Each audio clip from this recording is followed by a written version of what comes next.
Hey, what's up guys, and thanks for joining me here today on this channel. In this video, we're going to be taking a look at the newly released SH Figuarts Super Saiyan 4 Son Goku. But before we actually get into this, I'm just going to show you something that came in the mail today.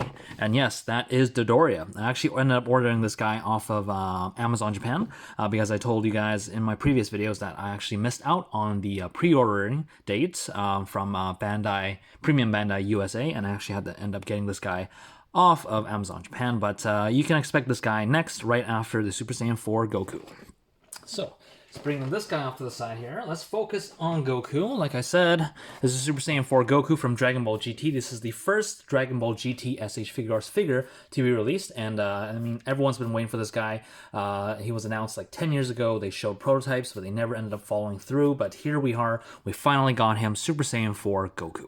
But before we get started, again, if you haven't yet already done so, be sure to subscribe and turn on notifications so you never miss another awesome review such as this guy. So, starting off with the box, we got Super Saiyan 4 Goku firing off his Kamehameha, Super Saiyan 4 Son Goku, and it actually comes with all the recent SH Figuarts releases come with the Japanese name, which is really nice. Here on the bottom, we see Dragon Ball GT, and again, like I said, this is the first Dragon Ball GT SH Figuarts figure. On the top here, he's doing his instant transmission. On the side, Super Saiyan 4 Son Goku. On the bottom, we got a nice kind of action pose. On the side here, we got the big red tail and the big hair, as well as the Kamehameha. On the back, we just see the typical SH Figuarts descriptions as well as pictures. And yeah, that's pretty much it for the packaging. Without further ado, let's crack open our knife and let's cut into this packaging.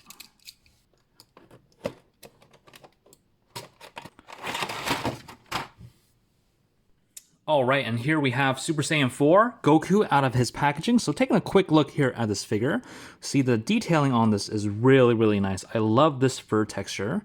He has a more of a pinkish red color, whereas Vegeta, Super Saiyan 4 Vegeta actually had more of a darker red color, which kind of puts a contrast between these two guys, and I really do like that subtle touch. Now again, just looking at, here we got the tail, which is articulated, which is very, very nice. We got the yellow pants here, which actually I don't see any shading, which is kind of unfortunate. We do have the hair that kind of carries on onto his hands. I love that face sculpt. You can see it's got the eyeshadow, the red eyeshadow under there, and I love the kind of the detailing of the lines on his forehead, which really just brings out that just how he looked like in Dragon Ball GT. Now on the back, again, just more fur, and we got the big hair, which is actually articulated, which is really, really, really cool. Now going over articulation real quick, head is on a ball joint. It actually is a little bit loose. I don't know if you can see that. So it kind of like wobbles a little bit. I guess that's because of the hair, but what can you do, right? It's a lot of big hair. These two hair pieces on the front are articulated. They're on ball joints, as well as these two on the back are also separately articulated. So you can kind of have his hair out in different poses, and that's really, really cool. Base of the neck is on a ball joint as well. We do have butterfly joints, but we do want to be careful because on his butterfly joints here, there's actually paint.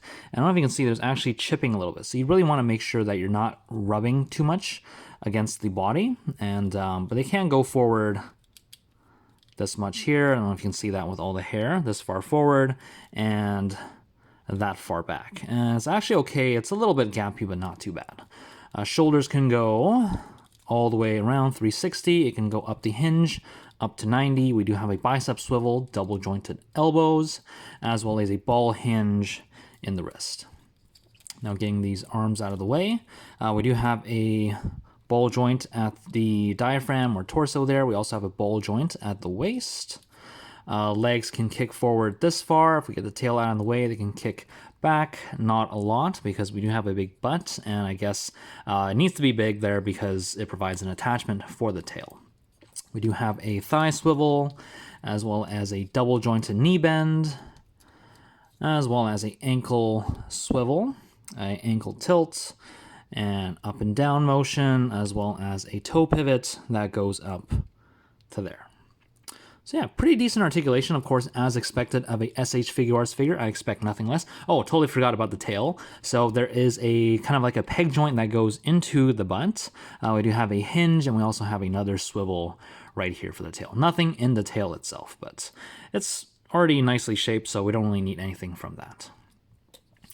So yeah, that is it for articulation.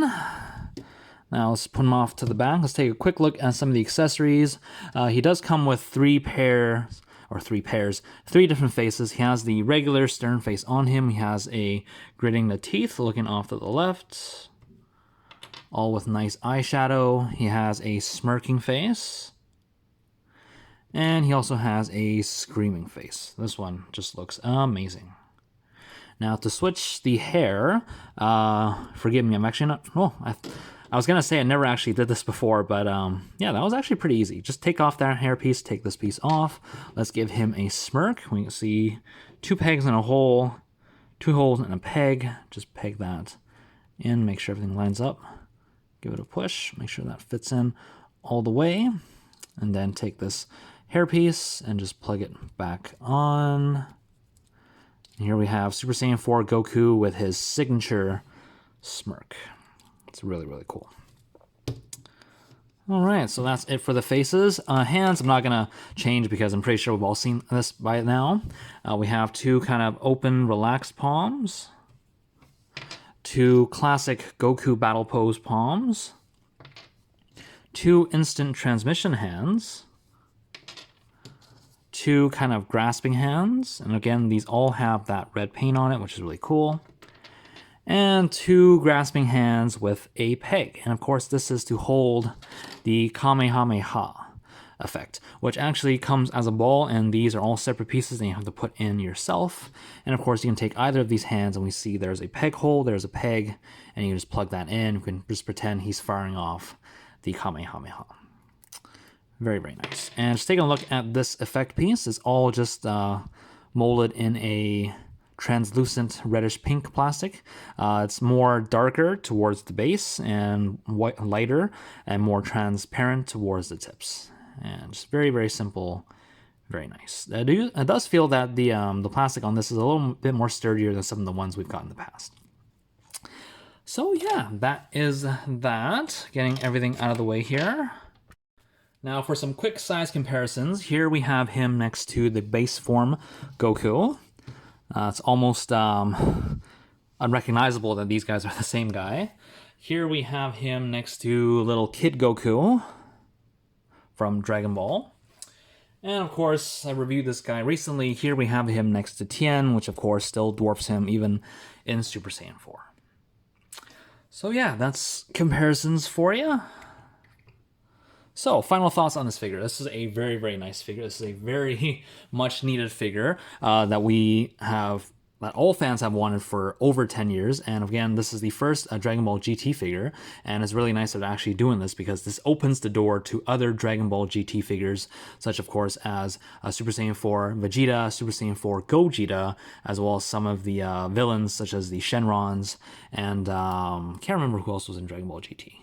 Like Future Trunks and maybe even Pan. So yeah, very, very nice. Articulation is great. Excellent figure. Very cheap as well. He's not expensive. He's not P Bandai. He doesn't really come with a lot of accessories, of course. This being the only kind of effect part, which is good enough in my opinion. So fairly easy to obtain. If you do live in Canada or the US, if you go to GameStop, I'm pretty sure you can actually see quite a bit of these guys on the shelf. So if you're looking to pick one up, definitely go there. That would probably be the cheapest option. Of course, he is online, Amazon, and all that stuff as well. So if you are trying to look for this guy, he's fairly easy to get right now. But because this is a figure that everyone was really looking for, highly sought after, I do not believe he's going to be on shelves for too long. But I do see a reissue coming in the future. So yeah, that's my review of the SH Figuarts Super Saiyan 4 Son Goku. So if you guys enjoyed the video, be sure to let me know by hitting that thumbs up button. And until next time, guys, take care.